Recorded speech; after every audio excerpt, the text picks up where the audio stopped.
तो राममय ये पूरा माहौल हो चुका है। एक बार फिर से आपको सीधा अयोध्या लिए चलते हैं। मेरे सहयोगी आदर्श वहां से लगातार बने हुए हैं। आदर्श, क्या कुछ तस्वीरें अब मिल रही है? क्योंकि धीरे धीरे ये वक्त बढ़ रहा है और जो इंतजार की घड़ी है आदर्श, वो कहीं ना कहीं कम हो रही है। क्या तस्वीरें आपके पास?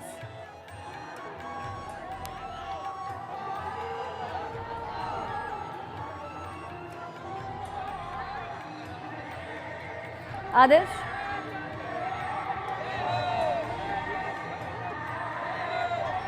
देखिए बिल्कुल इस वक्त अयोध्या का माहौल पूरा राममय हो चुका है। कुछ घंटों का इंतजार और बचा है जब प्रभु श्री रामलला अपने मंदिर में विराजित होंगे। इस वक्त हम अयोध्या की लता चौक पर हैं और यहाँ पर मैं आपको तस्वीरें दिखाना चाहूंगा कि ये वो हिस्सा है जहाँ से तमाम वीवीआईपी जो हैं वो यहाँ से गुजरेंगे। ये पूरा हिस्सा जो है सजाया गया है फूलों से।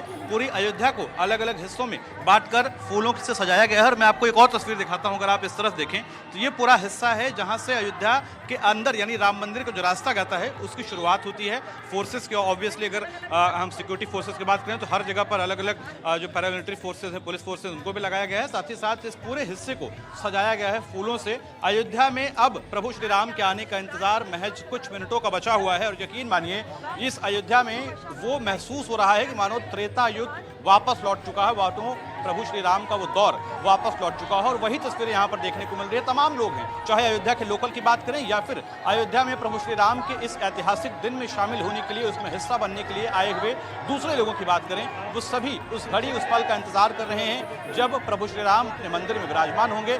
ये वो भी रास्ता है, मैं आपको बताऊं, जिससे तमाम वीवीआईपी जो हैं जाने वाले हैं। पीएम मोदी से लेकर तमाम जो दूसरे वीवीआईपी हैं इसी रास्ते से होकर, इसी लता चौक से होकर गुजरने वाले हैं। और इसलिए भी यहाँ पर तमाम जो दर्शक हैं, तमाम जो श्रद्धालु हैं वो मौजूद हैं, चाहते हैं कि जो वीवीआईपी भी यहाँ पर पहुँच रहे हैं उन्हें भी देखें और साथ ही साथ अपनी इस खूबसूरत अयोध्या का भी दर्शन करें। जाहिर तौर पर आज का दिन बहुत ही बड़ा है और इस ऐतिहासिक दिन को हर कोई जीना चाहता है अपने अपने तरीके से। भोपाल का रुख करते हुए अखिलेश सोलंकी वहां पर इस वक्त मौजूद हैं। और अखिलेश, जैसे मैंने जिक्र किया कि हर कोई अपने अपने तरीके से भगवान श्री राम की आराधना कर रहा है। हमने सुना भोपाल के अंदर भी लगातार पूरा माहौल राममय है। कहीं पर सुंदरकांड का पाठ हो रहा है तो कहीं पर रामायण पाठ हो रहा है, तो कुछ लोग हनुमान चालीसा पढ़ के भी अपने आराध्य को याद कर रहे हैं, पूज रहे हैं।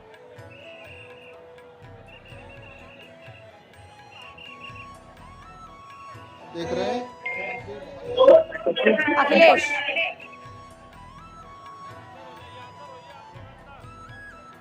अखिलेश आप तक आवाज पहुंच रही है? शायद अखिलेश तक आवाज नहीं पहुंची, लेकिन हम तस्वीरें जरूर देख पा रहे हैं। खुद मुख्यमंत्री भी देखे, इससे पहले कल की तस्वीरें भी हमने देखी थी जब मंदिर में पूजा अर्चना पहुंचे थे और उस दिन भी लगातार राममय माहौल में वो नजर आ रहे थे। और आज भी देखिए सुंदरकांड का पाठ चल रहा है और वहां पर भी उनकी मौजूदगी है। इस तरीके से देखिए जो अलग अलग नेता हैं, मुख्यमंत्री हैं, सांसद हैं, मंत्री हैं, सभी अलग अलग मंदिरों में पहुंच रहे हैं और वहां पर जो सुंदरकांड का पाठ हो रहा है उसमें भाग लेते हुए नजर आ रहे हैं। तो एक और तस्वीर भोपाल से जहां पर नजर आ रहे हैं वहां के मुख्यमंत्री। अजय गौतम लगातार हमारे साथ बने हुए हैं स्टूडियो में। धनगुरु आप अजय जी, देखिए ये जो तस्वीरें मिल रही है देश भर में, और देश भर से ये तस्वीरें क्या कह रही है? क्योंकि ये जो लंबा इंतजार है, शायद किसी ने सोचा नहीं होगा कि ये यानी 22 जनवरी को दिवाली जैसा माहौल हो जाएगा। नवंबर नहीं, ये दिवाली 22 जनवरी को आई है। देखिए 3 तारीखें बड़ी महत्वपूर्ण हैं इसके अंदर। 2/11/1990 पूर्णिमा का दिन, जब निहत्थे कार सेवक जो राम नाम का कीर्तन कर रहे थे, तुष्टिकरण के कारण उनकी हत्या कर दी गई, नरसंहार किया गया। 6 दिसंबर 1992 जब भारत माता के नक्शे पर एक वो विवादित ढांचा जो हिंदुओं को चिढ़ा रहा था और बता रहा था कि कैसे आक्रांताओं की निशानी अभी भी मौजूद है, उसको ढा दिया गया। और तीसरी तारीख आज है 22 जनवरी 2024, जब हिंदुओं का 500 साल पुराना गौरव आज लौट कर आया है। आज राष्ट्रीय उत्सव है, आप मानिए, आज ये कोई सामान्य दिन नहीं है। दीपावली तो हमने पिछले 500 वर्षों में हर वर्ष मनाई है, लेकिन ये वो दीपावली आई है जो हिंदुओं के स्वाभिमान को पुनः प्रतिष्ठित करते हुए पूरे देश के अंदर, पूरे विश्व के अंदर ये एक संदेश जा रहा है कि देखिए हिंदुओं का सनातन, हिंदुओं का गौरव, हिंदुओं की जो पहचान, हिंदुओं की प्रतिष्ठा वापस से आज पुनः प्रतिष्ठित हो रही है।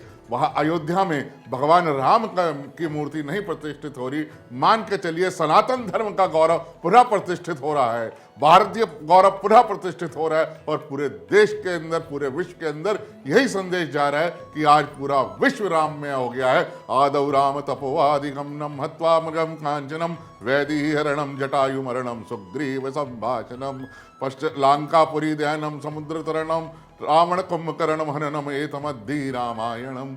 यानी कि जिस प्रकार से माँ जानकी का हनन होने से लेके और उनकी जो कथा है, जो रावण और कुंभकर्ण के हनन, उसकी उनके सत्य, जो असत्य पे सत्य के विजय की और अधर्म पर धर्म की विजय की ये जो कथा है आज पूरे विश्व में वास्तव के अंदर देखेंगे तो सार्थक होती जा रही है। तो ये मैं कहता हूँ कि ये मात्र दीपावली नहीं है, ये राष्ट्रीय उत्सव है हिंदुओं का, सनातनों का। जो 500 वर्ष से खोया हुआ आज प्रतिष्ठा थी, सनातन था, आज ये पुनः प्रतिष्ठित हो रही है। वास्तविकता में जब हम त्रेता युग की कल्पना करते हैं तो हम ये मानते हैं कि समाज में जो बुराइयां रहीं वो भी खत्म हो।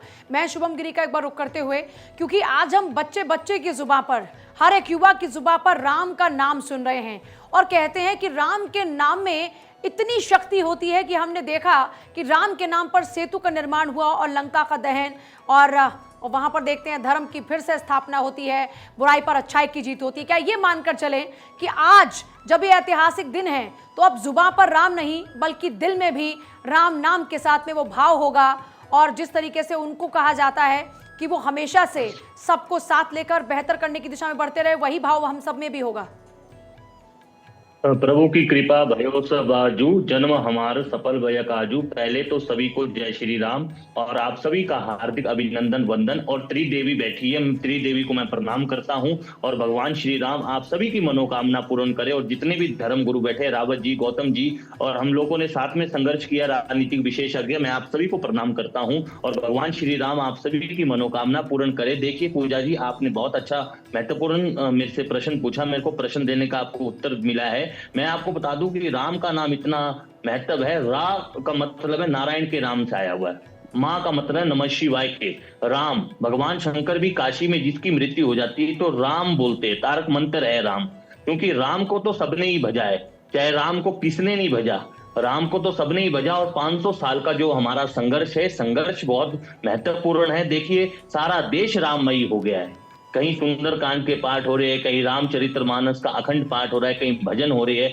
दाता इकराम बिखारी सारी दुनिया, इस बारे में भी एक भजन आया है। और एक भजन ये भी था कि राम रावण ने तुझको पूछा। भगवान शंकर भी राम का भजन करते हैं, भगवान शंकर भी जब ध्यान मुद्रा में होते हैं तो राम राम जप करते हैं, क्योंकि राम ही सबका, राम ही जगत के पालन है। अजगर करे ना चाकरी, पंछी करे ना काम, दास मल्लुका कह गए सबके दाता राम, राम ही सबके दाता है, क्योंकि राम के बिना कुछ भी प्रधान नहीं हो सकता।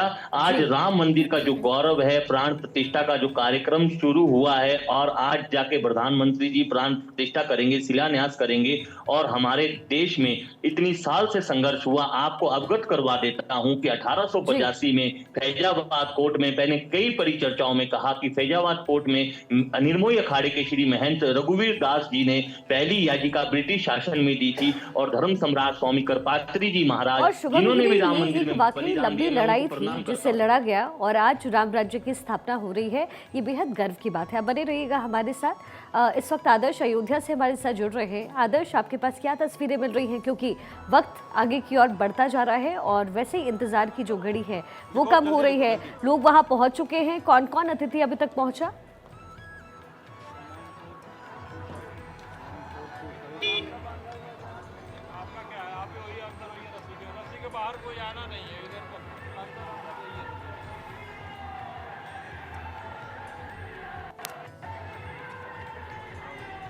देखिए बिल्कुल इंतजार की घड़ियां खत्म होने वाली हैं। अब से कुछ घंटों कुछ मिनटों का ही समय बचा हुआ है। प्रभु श्री राम अपने मंदिर, अपने घर में विराजमान होने वाले हैं। 500 सालों की जो प्रतीक्षा है राम भक्तों की, वो अब खत्म होने वाली है। जहां पर मैं मौजूद हूं, यहां से तमाम जो वीवीआईपी हैं, चाहे पीएम की बात करें, सीएम की बात करें, या फिर उसके जरिए करीब 7000 जो वीआईपीज और हैं, वो इसी रास्ते से गुजरने वाले हैं। ये उस लता चौक की तस्वीर है। मैं अपने सहयोगी से कहूँगा कि एक बार वो आपको तस्वीर दिखाएं। देख सकते हैं कि लगातार कारकेड जो है, यानी जो वीवीआईपी लोगों का मूवमेंट है वो लगातार हो रहा है। सभी वीवीआईपी को एक रूट तय किया गया है, कौन उनके साथ चलेगा, कितने लोग होंगे, सिक्योरिटी के क्या क्या इंतजाम होंगे और साथ ही साथ किसकी गाड़ी कहाँ रुकेगी, किस जगह पर पार्क होनी है, ये तमाम इंतजाम किए गए हैं। अभी भी आप देख सकते हैं कि यहाँ पर कोई वीआईपी मूवमेंट हो रहा है। हालांकि सुरक्षा कारणों की वजह से किसी भी वीआईपी के आने जाने की टाइमिंग या उसके बारे में अभी